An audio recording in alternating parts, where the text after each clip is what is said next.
Vi vill bjuda välkommen till húsmøti. Och jag som navn vill jag lägga stunden med Harrans hentur. Herre, tack för att du är till tjåken och kvöld, och tack för ditt lyfte om att här som två eller tro är sammankommen i tunna navnet. Här är du i törra mitt, och Herre. Så tack att du är till tjåken här i kvöld, och byter om att styrka okkum vid tunna åre, vid tunna anda, vid tunna nærveru, tunna dörd. Styrka okkum til att standa fastur Herre, standa fast i trúnni. Vi ber om att segna ögon för som lustar. Vi ber om att smörja till blå och törra öro, törra hjärsta. Vi ber om att din frier ska sänkas i ögonen på en, och att du ska tala till törra hjärsta, Herre, och styrka dig. Och i Jesu namn. Amen. Ja. Huxa om det sista lejer det är vad skulle ta oss om det húsmøti, och bønene kom da til mig. Att hos Guds náði. Og jeg kallar til Lívið inni i náði Guds. Lívið inni i náði Guds. Og vi skulle börja med att läsa Galaterbrevet 8:6. Galaterbrevet 8:6.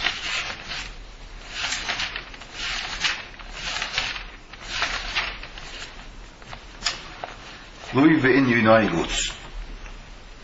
Her sier Paulus, jeg undrest av at det så kjøtt bortflutter fra honom som kallar i tikkun inn ui náði Kristus. Det dette her, inn ui náði Kristus. Vi inn i ui náði Kristus. Vi ikke utanfyrir, vi kommet inn ui, og nå standa vi ui náði Kristus. Og jeg hukser om, jeg har skrivet nyer, og hukte på at her i dag, hva náðin mest som Bibelen sier om Guds náði, tror jeg at det er et øyla viktig ting, tror jeg at náðin egentlig nødvendig såttmalen, til et nødvendig testamentet. Vi leser i Johannes 8, vers 16, til at loven var givet ved Moses, men náði og sannløyde kom ved Jesu Kristi. Loven var givet ved Moses, men náðin og sannløyden kommer ved Jesu Kristi. Så loven var gamla testamentet, ta var náðin ikke kommet sånn som vi har nå i det. Og vi vet at loven ikke alltid, hun ikke borster det som så, men vi ikke under lov, men vi under náði. Men loven her enn, hun viser okkur hva synd og god gjør okkur som náði. Ta vi flytja til Jesus og vente fra hva synd, og så vi færer til 4 Petur 5:12.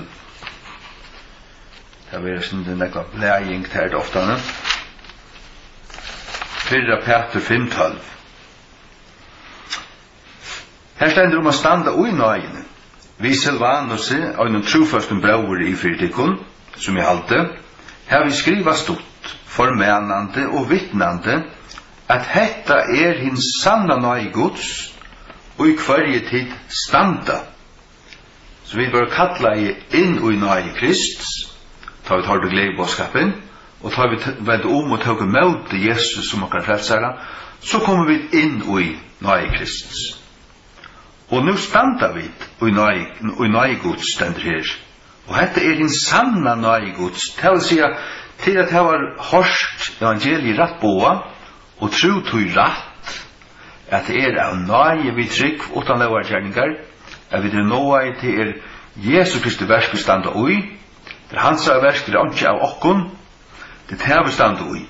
Det hins sanna náði Guds, som vi standa ui. Og det må ikke blandast, det var det som vi løser her i Galaterbrevet 8:6 i Janne, at han undrast i at han bør så kjøtt bortflutter fra náði Guds, eller náði Kristus, som tar kalla inn i. Det har lett seg vika et øynen øren gledebåskap. Det vil si, og i føren til Galateren var det at det lett seg omkjæra, og vi måtte halda mauselåna fyrir å være frelstir. Så at hese ting som man omgående blanda, man må halda det pura grått, at vi frelst av náði, vi trygg, men til gåargjerningar, og i Kristus få gåa gjerir ta funktion att det är en avlöjning av Guds nåde, det är en avlöjning av att man nu är Guds barn, men det spelar omgång part ut hur att bliva Guds barn. Du är inte vi av efter på så gåvor du är, eller om du är förkasteligur.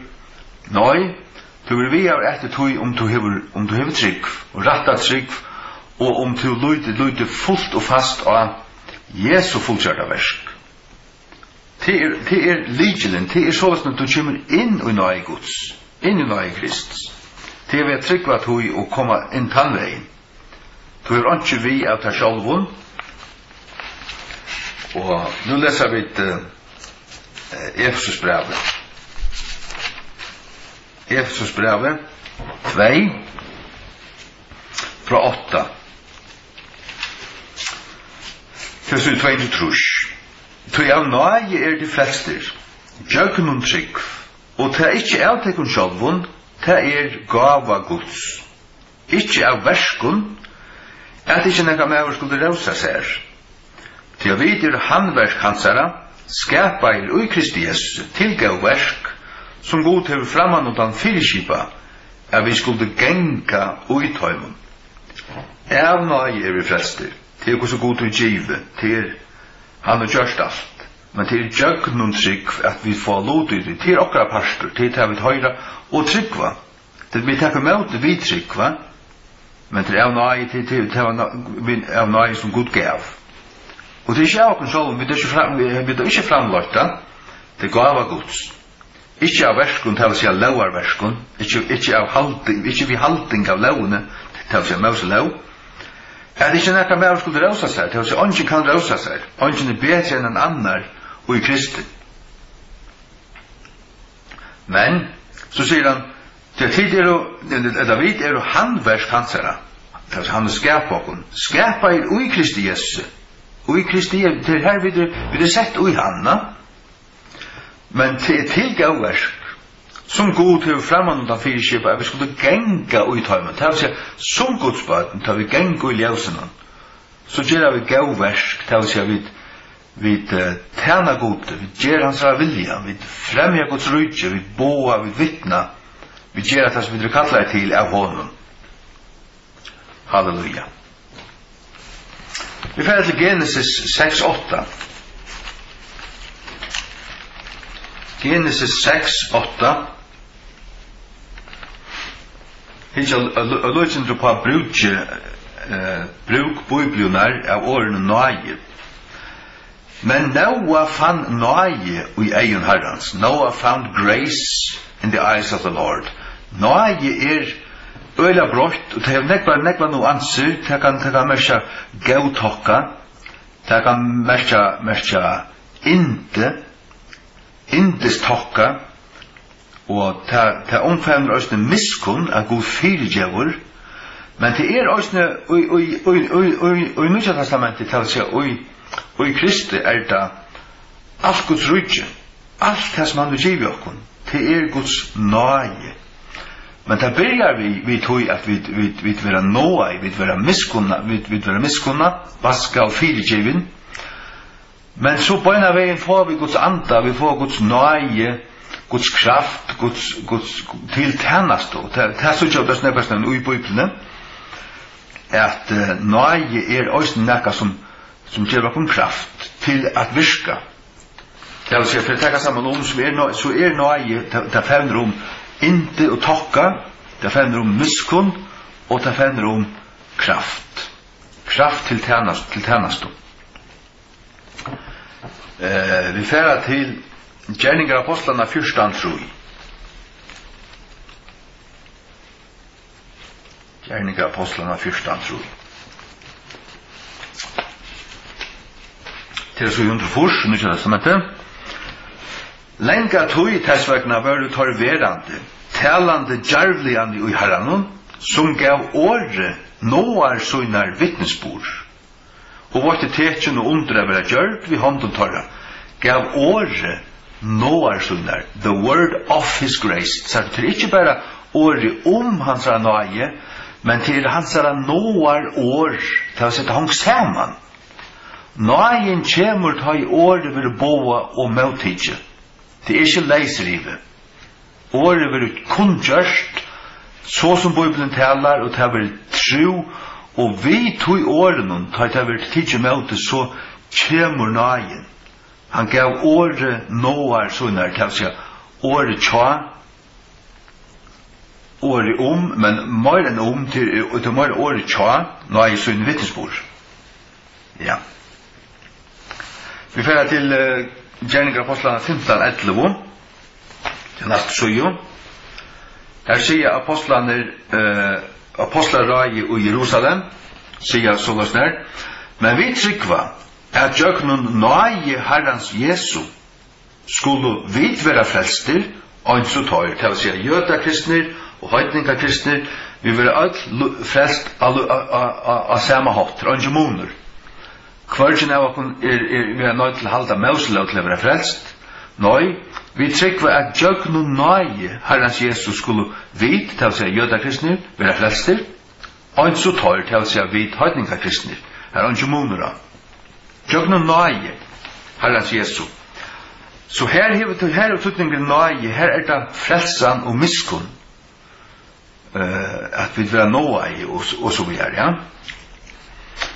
Vi får til kapittel 18, 22. Kapittel 18, vers 22 i Gjerningunum. Og da han var sinna av affære inn i Akaiju, skriva av brøvernir, formenande lærersvøynane at hekka mot i honom.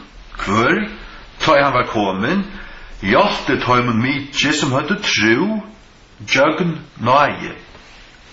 Tei som hadde tru, gjøgn náði. Det var sånn, hvordan ta? Jo, det hørte år Nóah Guðs. Det hørte år Nóah Guðs, og det tro, ta de hørte det, ta tog det vi trygg, og ta kom náðin. Så tog hanker det saman. Som hadde tro, gjøgn náði, det fikk náði til å tryggva.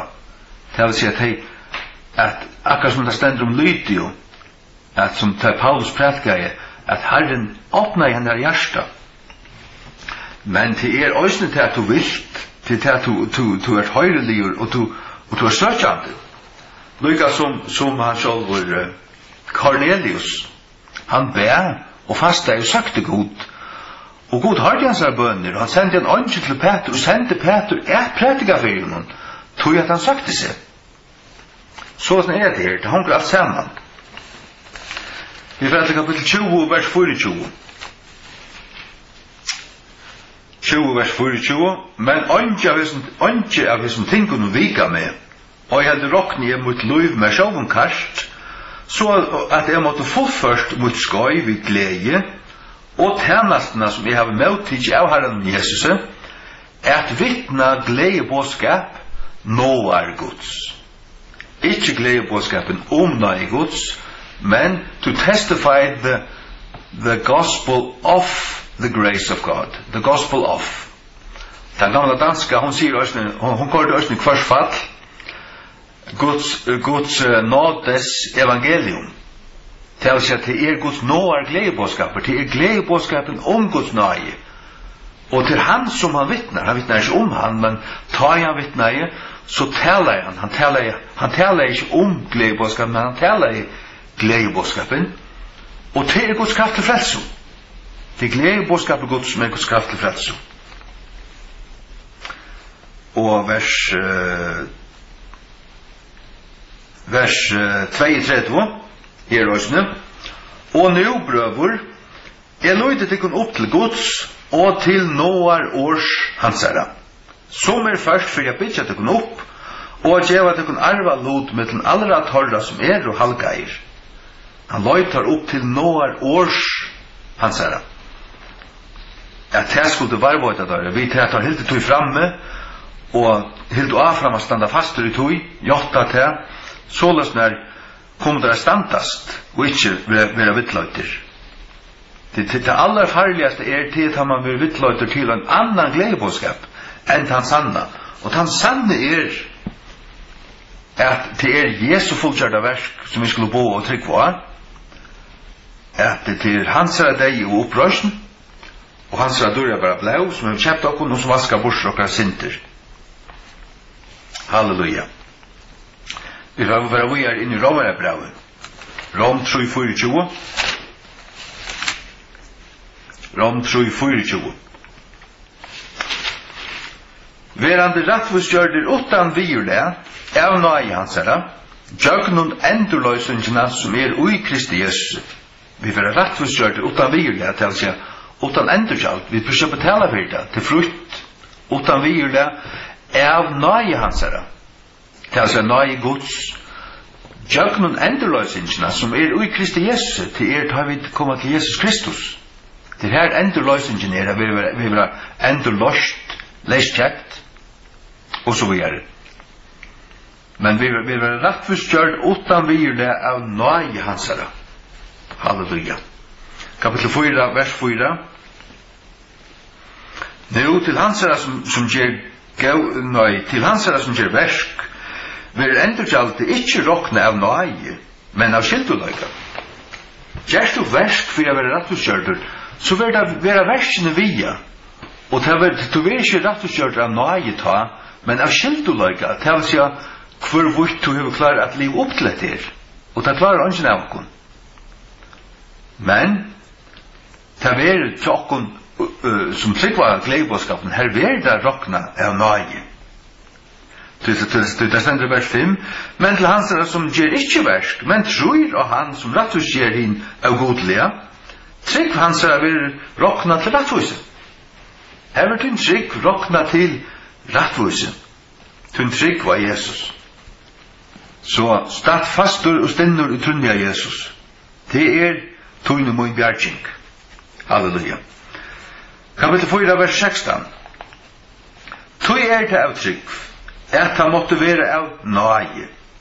Til þess enda måls, fyrirjáttane måtte være viss fyrir öllum svæginum, ikke fyrir tøy øynan som av lovene, men fyrir tøy øynan som av trygg av Abrahams, som feiren at okkur öllum, sagt som og I gamla testamentet, det blir rattvisgjørd.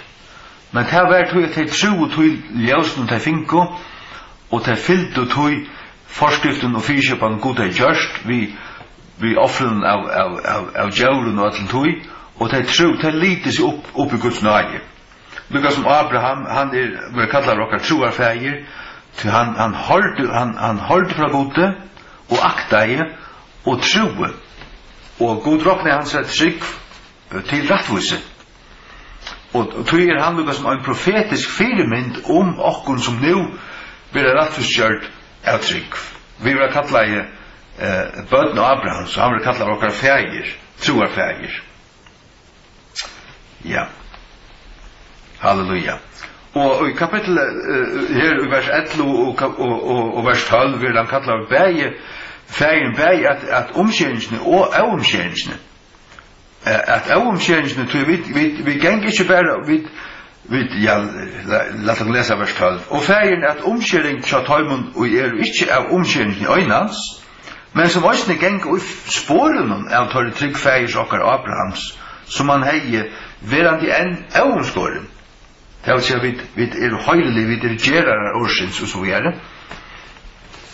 Men det alt avfullt komi og immun til gledebåskapen, nudja sottmalan. Her det trygg, og trygg vi stavlen til, altså.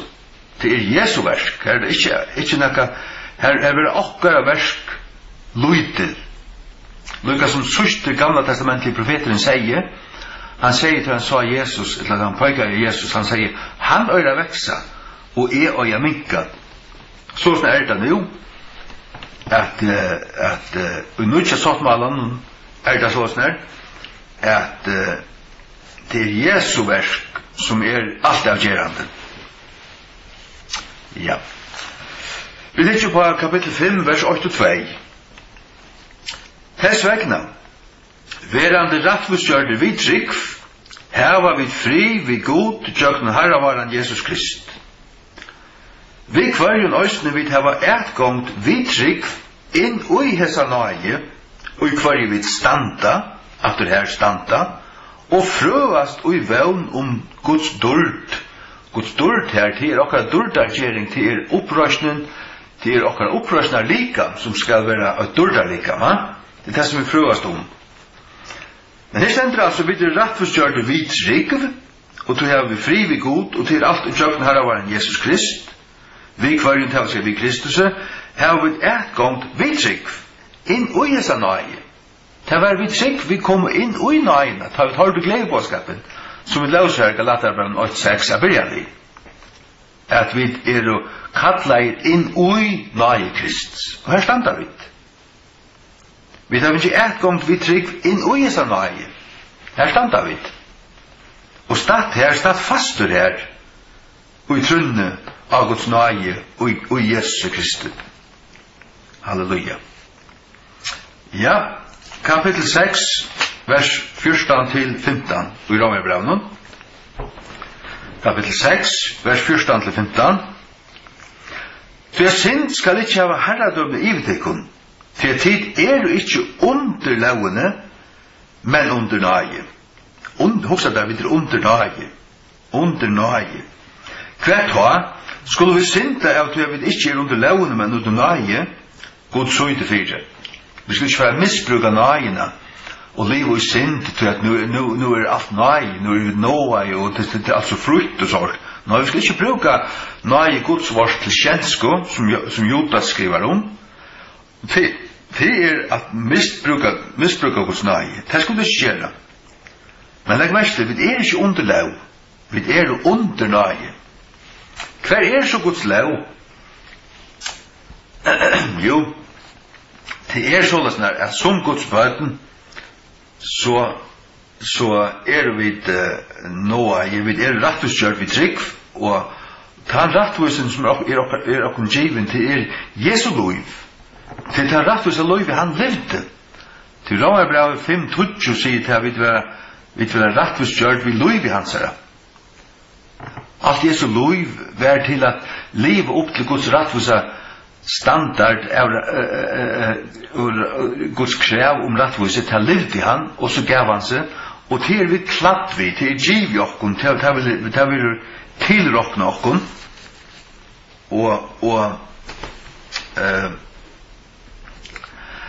ja, og hvordan det nu, og i Kristi, hvordan honker det saman? Vi lovleis, kan det gjøre saman hvordan vi liva?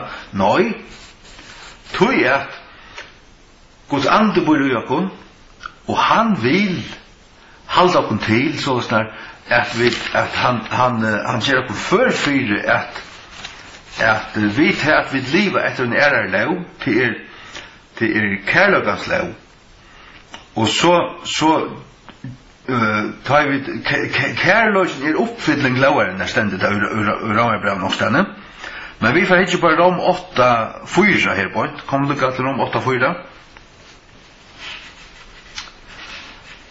Ja. At rettvise lovaren måtte være oppfyllt og i okkum, som gengar ikke etter kjøtten, men etter andan. Gengar etter andan, så rettvise lovaren, lovaren rettvise til oppfyllt i okkum. Til først og fremst tror jeg at Jesus har oppfyllt og han har givet okkur sånne rettvise og alt det, men òsne til at livet vid ui gode og gjort okkar synder og ikke livet i synd, og som det stender først i han så var det åttjei, at vi gengur i ljøsnen, og så han i ljøsnen, da har vi samflag for vi annan, og blev Jesu Krist, sånn at han så rønser okkur for allar synd. Det avframhaldande, det hender alla tøyina. Så vi alla tunnar, men det lov i andan, og det det som man byrjar Romerbrevet 8 vi, det det som er den ånden fordøming, tjatøymon, som i Kristi Jesus. Men han legger til at som gengar ikke etter kjøtten, men etter andan. Du måste ikke gengar etter kjøtten, det vil si at du måste ikke leve etter den gamle natturo, til endefødda menneskene, men du måste leve etter til endefødda menneskene. Guds anda ut her, til endefødda.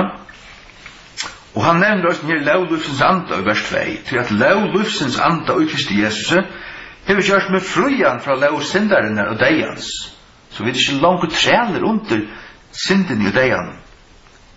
Til at det som loven også kunne gjøre, og i at hun var voik, gjøgnum kjøte, god, sendande sin egna son, og lyklagan av synden kjøte, og fyrir synd, domfælde synd og kjøten. God domfælde synden og kjøten. Gjøgnum Krista, At rattvis lovarna måtte være uppfyllt i okkum, som gengir ikke etter gjøgnum, men etter andan. Så det er en praktiska sui i øysene, det er det som jeg vil vise av, men det kviler ikke at det praktiske suine, det kviler av kjeldene, det kviler av Jesu fullgjørda verset, det er det som vi klunga okkom til, det er det som vi gjotta, det er det som vi tryggva, og ta i Guds ande kommer inn i okkom, og bor i okkom, videre Guds baden, så vil det veksa fram i okkom, til nudja løyve, et høylagt løyv, en godlig levnaver, her som vi ikke liva i synd, og synden er ikke rei av okkom, det vil si at vi liva som høylt, sikrand i syndene, det er ikke her vi sagt at vi angan til koma til synda, og det er faktisk angan det at vi angan synd gjerra. Altså, tar man jo kvars i år, eller gjerra, eller tanka. Det er veldig alltid. Men vi vil jo lukka veksa så snart, at vi veksa i náði, veksa i trúgv, og genga fram og bliva sterskare, og lujast meira Jesus. Som Efesus brev trúitosar at veksa upp inn i han, i öllum lutum, til fulla mennesku, til vakstran mål av fylling Krist, veksa uppa, ikkje vera sped bøten, men bliva vaksen, og så er. Ja. Vi fer til Rom 11:6. Rom 11:6. Her setter han náðina og verskene så han setter det opp møte for nøren. Og av náði, ta det oi meira av verskun. Annars náði oi meira náði. Men ta veri av verskun, ta det oi meira av náði. Annars versk oi meira versk. Det kan ikke være bægi av verskun og av náði. Til at ta øyna, ta gir hitt lunches. Det av náði, så har versk ikke å sige. Det av verskun, så det ikke av náði. Men nu det av náði, ha? Og lett det så være av náði, og være sterskere i náðine, og ta du sterskere i náðine, da blir du frøyer og glæver, og så sånn fløy Guds løyve nå ute, du først iveskått, og en langsull, det føles du der, en langsull til at du vil ta ratta, du ønsker ta ratta, og du sorger til hjertet, ta det misetnast, ta det ikke gong som det burde, og så er, ja? Ja. Vi får til 4 Korint 16, vi får bare vojer frem til, 4 Korint 16, 23. 4 Korint 16, 23, her, vi synes at Paulus halsar enda halsan til Korint, men han sier, náði vårs Herre Jesu Krist, veri vittikun. Og så byrjar han 17 Korint brev, og i vers 2, i kapittel 8, her stendur, náði veri vittikun. Så han endar vi náði veri vittikun, og han byrjar náði veri vittikun. Det vil si at náðin nekka som her. Altså, veri vittikun, det vil si at hon annakvart her eller ikkje. Og annakvart du gingen inn og i náði Krists eller ikkje. Og annakvart stendur du i náði Krists eller ikkje. Tog spurningen til øyne kvann, stendur du i náði Guds? Lyter du av Guds náði? Og kjenner du hana? Og vekser du igjen? Du sterkur i náðin? Eller ivast du? Og maten eller veren til å bliva sterkur i náðin til at kjenne Guds ord bedre, at vite hva Guds ord, hva Gud sier om náðina og så videre, og alt dette her. Ja? Jeg har skrivet ned her at Guds náði lýsir alt Guds rujtje, det lýsir Guds nærveru og frelsu, og nudja sottmalan, nudja testamentet. Guds náði som vi begynner å si, Guds gæltotje, Guds miskunn, men det også Guds nærvera. Altså náðin veri vittikun. Hvordan kan náðin være vi okkur? Jo, til å gode til okkur. Jeg vil hava han vi okkur. Han ikke fyrir fra okkur, så ja. Det sånn som vi hava Guds náði. Og Guds Nóah anda, for at det kommer til, det stendur om det i Hebreabrevet, at Guds ord tåsar om anda náðinar, At til en ande, til hele anden egentlig. Ja. Ja, ikke? Lad oss hitje upp på Galaterbrev 5:4. Galaterbrev 5:4. Ja. Galaterbrev 5:4 til 7:2. Kristus våren tekken av ångare virkne. Hver som helst avtekken og er rettforkjørte ved lovene, titter og fallner fra náði. Så ikke man være rettforkjørte ved lovene, så man ekskluderer seg, så man skilt seg fra náðin, man faller fra náðin, ja? Og til han på samme vidt til som vi løs i Romerbrevet 11:6, at det annet først av náði, eller av verskund, det kan ikke være bæge, til at ta øyna til at jeg hitt lunches. Og så ikke man være rettforkjørt og vise egne verskund, så gjør man náðin at lunches. Nei, det være av náði, det av náði. Livet er bare fruer og glæver og i náðine, og ber avvøkst, som samsværer ved omvending. Ber avvøkst andans, som vi leser om Galaterbrevet 5, og så det. Ja. Lad oss hitje på Hebreabrev 13:9.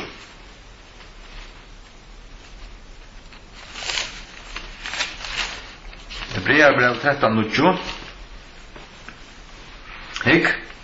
Vi ikke barner omkring vi innsund og fremmande godslæren. Til at det et godt ting at hjertet vil grunnfest vi náði, ikke vi mætum, som har ikke gagnet tøymen som har vært opptekne her og i. Kan man sagt at vi mætum? Jo, det Gamla testamentet. Her var det fyrskipaner og fastingar og ikke hatt og ikke nærsta vi hatt og bla bla bla. Men nå tar jeg Guds náði kommet i Kristi Jesus, så kunne vi ikke være opptekne av det, vi kunne ikke huske om det. Nei, lett ut hjertet være grunnfest vi náði som det stender her. Lett ut hjertet styrkjast og grunnfestast av Guds náði. Halleluja. Vi får østen til 4 Peter 8:20. 4 Peter 8:20. Det altså i 320. Nei, det det? 4 Peter 8:20. Jo. For jeg frelsu profeterne har fregna og kanna utneslige, som profeterer om náðina, som skulle komma til tikkara. Sagt du til en særlig náði kom til okkara, som vi løser her i Johannes 8. Seitjan.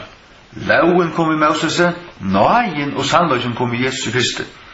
Profeterne i Gamla testamentet tar profetera om den náði som skulle komma til okkara. Ja. Og tar kanna ta utneslige, tar var bergtikner av snir, for å komme en staurhøydstøy, som vi nu har arva, som vi nu har luto, ja? Profetera om náðina som skulle komme til okkar. Tar hadde ikke ta ruika, fulla, sterske trunna og vevnuna som vi hava. At vi hava en sottmala og Jesu blod, tar hadde bara kolvar og tarvar og bukkar og gøyter og lamp og sånt. Og det var alt profetiskt. Det pågær fram etter møte til fullkomne offren som kom. Og det offret var Jesus, sant? Ja. Det er å lese Kolossebrevet just nu. Det en hopping, det ikke svi. Så kan man kjenne skriftene bare bedre. Kolossebrevet 2 til det 242. Kolossebrevet 2, 20-23. Først vekna om det være deg vi Kristi fra badna lærte om en heimsins. Kvoi, som om det levde i heimen det undergivne for reglogeren. Nem ikke vi, smakka ikke, handfær ikke. Hver i öll for at tøynast vi nuslene, etter bovun og gudslæren manna. Hver i ting vust hava et søyni av vusdom og vilja tilbyan og eimukt og vannrøsing av likamenen, ikke unnakar til nøktingen av kjøtene. Det er altså i Kristi. Altså vi dere vi Kristi fra badna lærte om hønsens, det er altså alle religiøsiteter som gonger ut på versk til å tokna skode for å vinna frelsene. det nyttar ikke nu. Det meningsløst ta i ta fullgjørda verk gjørst, og sattmalen stiftet av Jesu blåe. Prøver man nekka annet, så det en spottan av Guds fullgjørda verk og Guds Nóah sattmala. Så at man må ikke gjøre det. Man må lytte av Guds nøy. Så han spør der, kvui som om ditt liv i heimen ditt undergjørende for reglugjerende. Kvui lett du det for under reglugjerende fra Levitapresten i det gamle testamentet, torsdag. Men det ikke her vi sagt at det ikke langer synd å likva og stjæla og druve hår og alt det, det vet jeg. Det tog ikke bøyen en særlig parter tar vi tås om launa. Og tar vi tås om launa, så har vi langt lyst det her i Romerbrevet 8:4, at oi andanon, så laun oppfyllt. Det vil si, oi Kristi for det første. At han oppfyllt han okkara vekkene, men så vi oi hånden, vi livet han nødja løyve oi andanon, og det stender, kærløysen oppfylling lovaren her, det vil si, livet oi til fullkomna dobbelt av kærløysbånen, du elskar god av alle hjärsta, og elskar du nasta som sjåvan til, så vil du ikke stjæla, du vil ikke likva, du vil ikke druve hår, du vil ikke ha ære godere enn Harran, eller nekka, du husker ikke det. Men av kærløyga og av Guds kraft der, som Guds anti der, som Guds baden, så vil du halda Guds bå, du varst, som holdt, til å si til det som kommer å kjenne det, at du en som lever Guds vilja, så skal jeg si. Men det kviler av Jesu verste. Det kviler omgående av Guds vel til å klare det. Hevur du nå klare, du nå Guds baden, det klarer du det? Nei, du kommer til Jesus, og du lyder hans nei. Så skal jeg være varvåttur, så skal jeg være støvut styrstur, og så videre. Ja.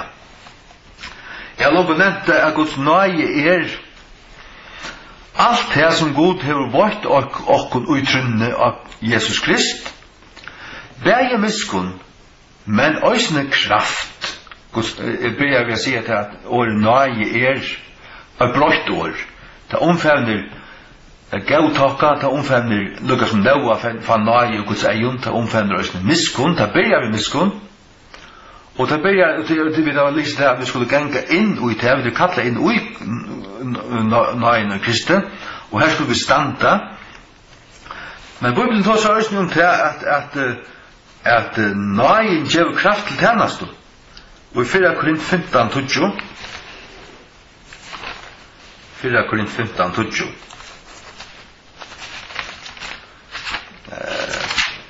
leser noen skriftstø om akkurat dette som jeg kan nå sier. 4 Korint 15:20, men vi Guds nøye i det som vi og hans nøye som var letten ut, eller vårt og på med, letten ut og på med, vær ikke til åndsjes, men streveist, mer ryselig enn for atler, til ikke men Guds nøye som vi mer vær. Det altså Guds nøye som han finnkje, til å være for det første til å Gud Nóah Paulus, at han fyrgav hans sinti, at han Nóah en som har vært en forfylgjer av hans kyrkjo, og har hala og dripe hans vittnes. Han stod for støyningen av Stefanus og så videre. Og Jesus sier at han valgte han for å sette han fram som et minster til Nóah, til at han var den ringaste synderen, så han på seg, for at Gud skulle vise han som et minster for andre som også skulle tryggva det. Men her tåser han at han strevast. Det var ikke sin egen kraft, men han opplevde det som at det var han Nóah han finnet som har arbeidt ved noen, som har givet noen kraft. Det vil si at Guds kraft, Guds nøye, til å si heilig anden, og alt han nødja løyve, nødja sattmalen, og løyve i Kristi. Det har han opplevd, det var det som gjør det verste, det var ikke han som måtte struja det fram i egnar kraft, han kunne ikke rausa seg av det var Guds kraft som gjørst det, og så gjør det. Vi får til Standa 12:9. Standa 12:9. Tornen til Paulus i kjøten. Og han sier vi med, min náði tilstrekkelig. My grace is sufficient for thee. Tilstrekkelig kjøtt her. Tog at måttur min, verur gjør det fullkommen og i varkløyka. Mest gledelig at hessvekna vil jeg heldur rausa mer og i min varkløykon, fyrir at kraft Krist som har kvila og pja mer. Så han har opplevet her, da kom forfylking, han er i møtstøvo, og han ber Jesus om å teka det fra seg, det som alltid slå han opplevde det som det var at Satan slappa slå av seg, så kjøtt, han ble bært og boka og puska og støyna og alt det her, han vil slappe undan sånn her, da. Men Jesus sier han sa náði var tilstrekkelig, og at han sa måtte vi gjøre det fullkommen og i varkleika, til å si til en egna varkleika, ta et ord bare løytil og varkler ut av sjálfun, men løytil de opp i Guds hendur, Guds kraft. Så sier han mest gledelig at hessvekna vil heldur rausa mer og i munn og varkleikon. Tog at, fyrir kraft Krist, må kvile pja mer. Så han leier ikke ut om han var varkler i seg sjálfun. Og tog han var varkler så kvile kraft Krist, som og i konteksten hun Guds náði. Så du, vers 9 endar vi ordene kraft, men det blir vi ordene náði. Han sier, min náði tilstrekkelig kjøtt her. Det vil si at Guds náði var østene til som gav Paulus kraft. Og det var det som var tilstrekkelig, hvis han tappa i uta og brukte det. Og leta få sitt fullbunna versk. Halleluja. Efesus 4:6 østene. Efesus 4:6. Men kvarjun og øynun av okkum given náði, samsvarande vi måle av gav og Krist. Så her náði örvus. Her ikke bare til at du blir miskunnaver, men det gav av Krist, det vil si det som han gjør der, det kattelig og det tjenast og det plås i sin likam han gjør der, og her vi fylls andre kraft. Det øysne náði. Og okken given náði samsvarande vi måle, det vil si han måler øynun ått, han måler øynun øren og et annet, det vil si et mål, det vil si et mat, han matar det ut. Han giver øynun ått og øynun øren og et annet, og vi må være trygg etter, om vi da finnes 2 talenter, 5 eller øyna, du veist, vi skulle ikke gave det 9, vi skulle bruke det og så her, ja? Ja. 4 Peter 4:20 øysne. 4 Peter 4:20. Til så i 313. Øyne for mævur hever mævt ikke gavuna. Eins og hver mævur hever mævt ikke gavuna. En ta såløys tæni hina somo hver til annars.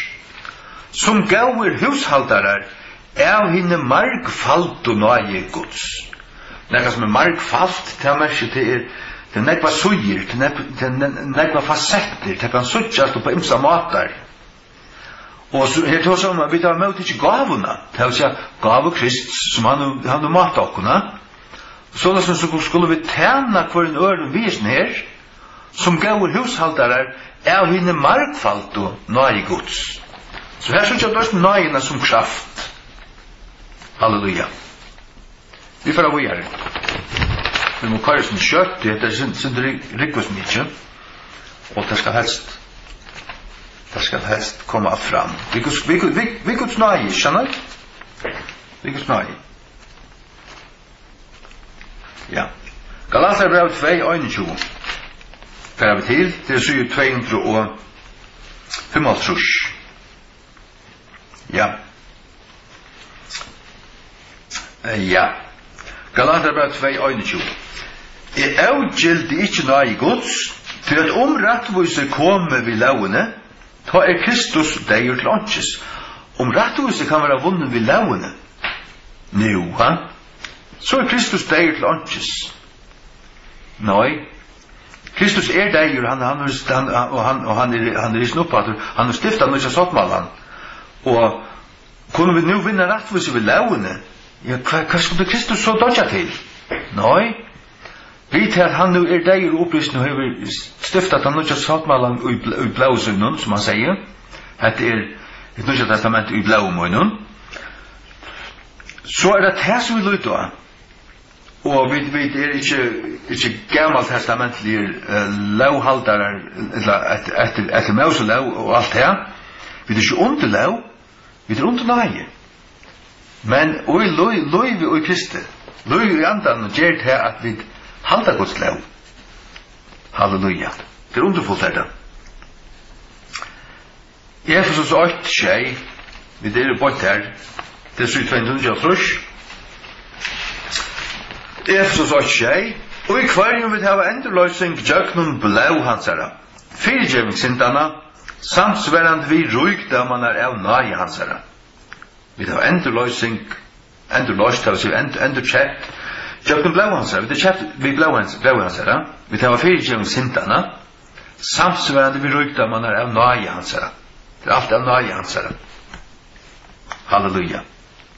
Efesus 2:5. Sjálv tøy vit vøru deir i syndun, hevur livandi gjørt okkum, sama vi Kristi, av náði de frelstir. Halleluja. Sanna Timotheus 2:8. Sanna Timotheus 2:8. Det er 25 fors. Tu tess vegna sonur moin, ver sterkur ui náðini, som ui Kristi Jesu. Ver sterkur ui náðini, som ui Kristi Jesu. Det vil si, ui Kristi Jesu, her stendet ui náðini. Jeg standa ui náðini. Det er det samme som å standa ui Kristi Jesu. Er du ui Kristi Jesu, så stendet ui náðini. Så er det Nóah. Du kanst ikke være ui Kristi Jesu og ikke være Nóah. Og du ui Kristi Jesus, så du Guds barn. Du måst avnokta han, og avnokta hans blau, avnokta alt, for jeg fer ura til Kristi Jesus. Du ikke lukkas ui honom, ui det, og urun morgen. Nei, det lukkas, det nekka avgjerande som må hente her. Du måst avnokta det høyla alt, og venda det fra honom, som det stender i Hebreabrevet 6. At her stand finns det i som du vil oppleva, du smakka av Guds gav år, kreftene kommer til heime og alt det, og så feller fra. Men at det frafall her, det er en frasing og en avnoktan, og en spottan, så det høyla tryggare enn hva nek halda, men det er ikke så løsne at man ikke kan spela av det, eller ikke kan missa det.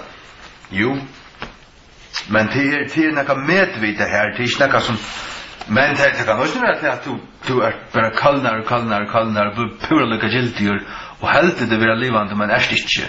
Så som det stender i bare sartis, at du har navn av at du øydest, eller at du har navn av at du livist, men erst eier, ja. Og det er altså møgnehøyter han tåsar og han sier vakna og styrk det som er å dodja, det vil si nek vær dett her, men vær det dett så er det øyne for vi er livande. Og det er ikke et profetisk bøylag jo der til øysene, men hatt er en verlig møgnehøyt og i Lutlasia, og Johannes er døven, det vil si i år 56, så vær det møgnehøyten her, og vær langt og dodja han til torsdag, det vil si som vi bør fattelen fra, og så gjør.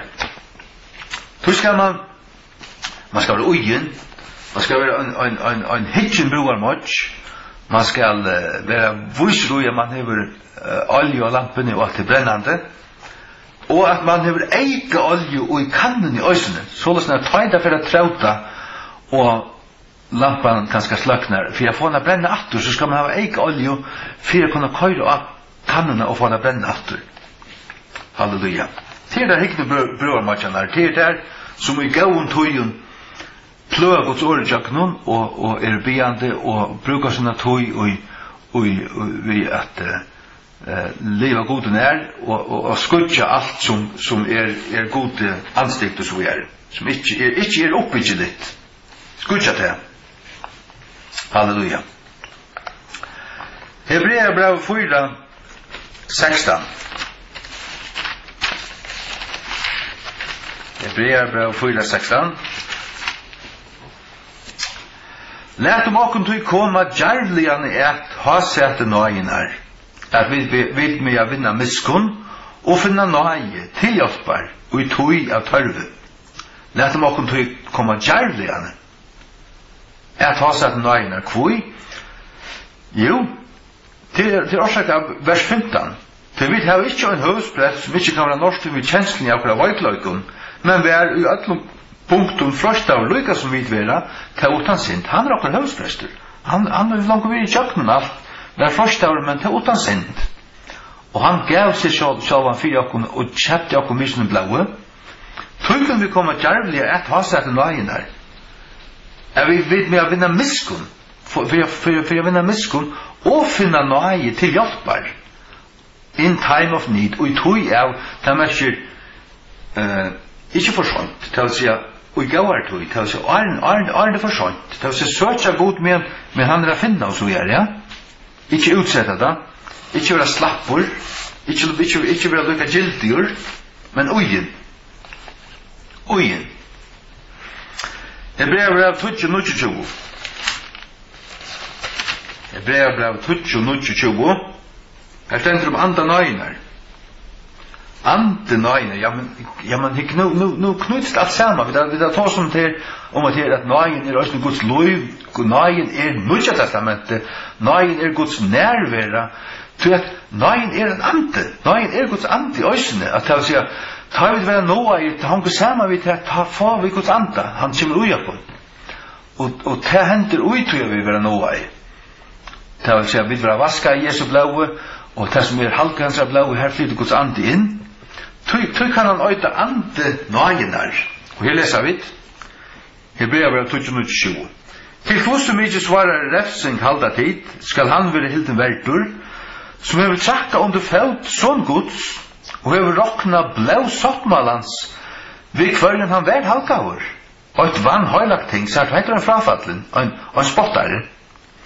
Han vær halkaur vi blau sottmalans, men nu roknar han til som et vann høylagt ting, og hever gjørst håan et anda náðinar. Det vil si han vil hoa Nóar andan, gjørst håan et anda náðinar. Til et alvorlig ting, til et ser alvorlig ting, ja, det må man ikke gjøre. Men legg mest til at náðin knutist et Guds anda. Til at det Guds ande som gjør alt det her, at det ikke er personlig ting, at det Guds versk, og Gud sjálv til stegar, ta i náðin til stegar. Vi har ikke Guds náð utan vi har Gud. Vi har ikke av Gud utan vi har han sjåkul.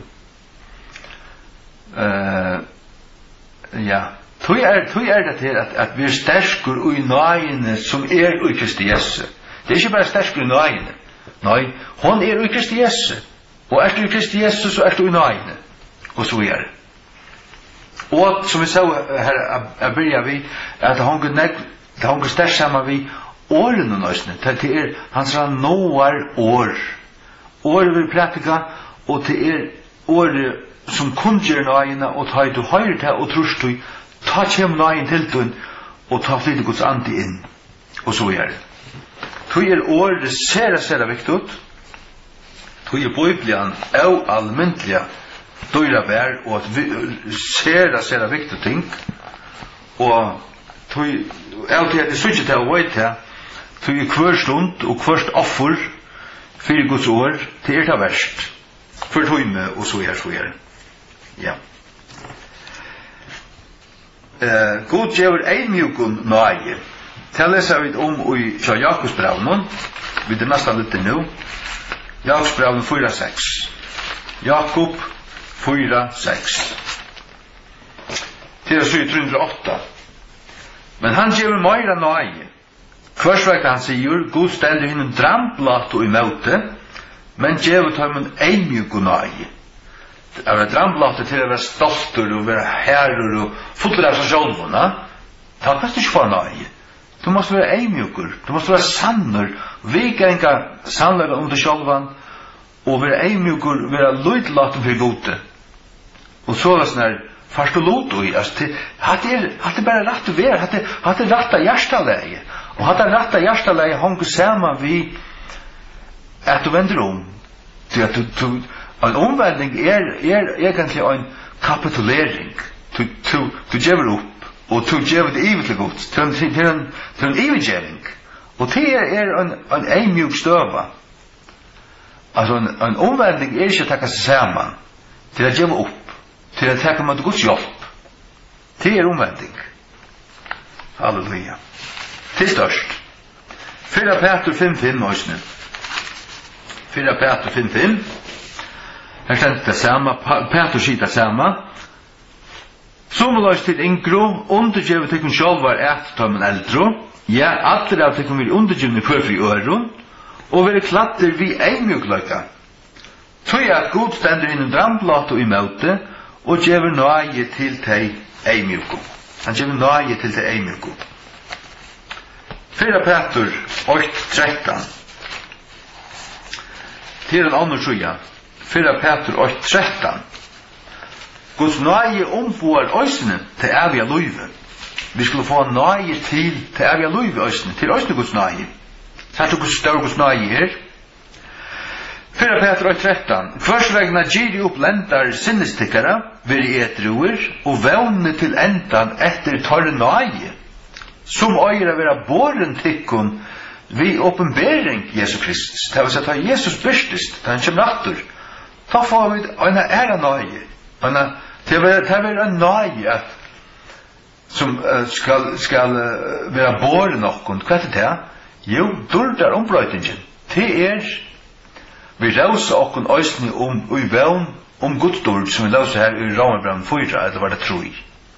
Han tar seg náðina, og så sier han, vi rausa okkum øysni i vevn Guds dord, til nu vi Guds bøtt, og vi vet at det stendur nekka størst fyrir framman, det deg skulle rys opp, og vi som etter, vi skulle sammen med tøymer rikt opp til fundar vi Harran i luftene, vi skulle være ombrøyter, og det deilige skal utklæst av deilig løyka, og vi skulle være utkladd dård, og vi skulle live evigt. Halleluja. Det det som stevner fram med møte. Og hver kristna trygg er ikke utan marsk, hun er ikke utan mi. Vi stevner fram etter. Ja. 4 Peter 5:12. Vi er nesten litt ned. Det er oppe nok skrift etter det. 4 Peter 5:12. Ja, vi tar og lyser det, men lett meg lese det. Men vi Silvanuse, og en troføsten brauer i fyrtikon, som jeg halte, har vi skriva stort, formenande og vittnande, at detta er hin sanna nøy Guds, og i kvar til Standa. I Standa og i nøyene. Judas vers 4. Judas vers 4. Ja. Så i 324. Til avviser menn skrittner inn avvernande, som var avver fra gamlar tog utnevnte til dessa dømfelling, av godelige menn, omgerande nøye Guds vors ivrig kjensko, til å si at tar takk imot henne, men tar brøyd at omgera til å misbruka, til å snikva tingene opp og nyer. Ja, det så løslig, Guds nøye, ja, så det har vært krevgott, mist, sintafullt, og vaska hjärsta, det er som sånn her.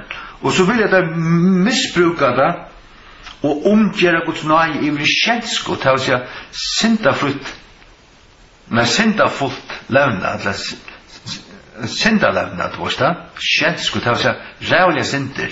Det er ikke til at snava, det er ikke til at anker kunne falle ui okkur, nøy, tar liv og synd, men så sier det ikke være Nóah her øysene. Det hanger sammen. Og det stender øysene omtar vi at og avnoktande den øyneste Herre God og var Herre Jesus Krist. Så det kommer til kjønter her, til kjøstløykon som ikke er sanner, at det kommer til sørst at avnokta. Ja. Så får jeg til sørst å blæse i Bibelen, og sørst av verset i Bibelen. Bibelen endar vi at halsåkon, og innsåkon er her. Alt Bibelen som er, Náði vår Herre Jesu Krist, veri vi tekun öllum. Amen. Ja, vi får be. Takk Herre fyrir ditt år, takk fyrir dina náði, takk fyrir tanutja sáttmálan utan blaue. Takk fyrir at vi tar gamla testamentet til her, til viser okkum hvordan høylaver god og hva hans krav rattvis og alt her, og til klarer seg halda det. Men så komst du, og du klarer halda det, og du var kallet av Guds lam som skulle bæra hamsins synd, og så blåst du neldur av krossen her, og bara gikk frujur, og til vit, hvor ønslaker av okkum, men her hekst du, vi okkar rumsted, og du døye, rattvisur, men gjør det til synd, som om du var en syndare, men du var rattvisur. Og så bytte vi sted, du døye fyrir okkum, og vi var utkladd, har vi lytt at du fullkjørda versk, vi har vært utkladd, og okkum vi tilrokna, til rattvisur. Takk fyrir det her, Jesus. Takk fyrir du er bare blau, som vaskar okkum skuinande kvitt, og takk fyrir det at det nekkar av okkum som vi finner plett okkara kyrkjo, så kunne vi komme til tøyne og gjøre det for det her, og ta vi vaska bostor, og så vi klar til tøyne sjønt å komme, til for å komme kjøtt, og be til at til folk må være varvått, ta må være klar, og ta må være ta må finnes mengar higgnar broarmodjar, som higgjen som higgjer opp etter, og til som det stender i Hebreabrevnen, at du kommer etter tøymen som vant etter deg. Du skal byrstast av øren sinne for tøymen som vant etter deg. Og vi vant etter deg, vi bor etter deg og vant etter å komme.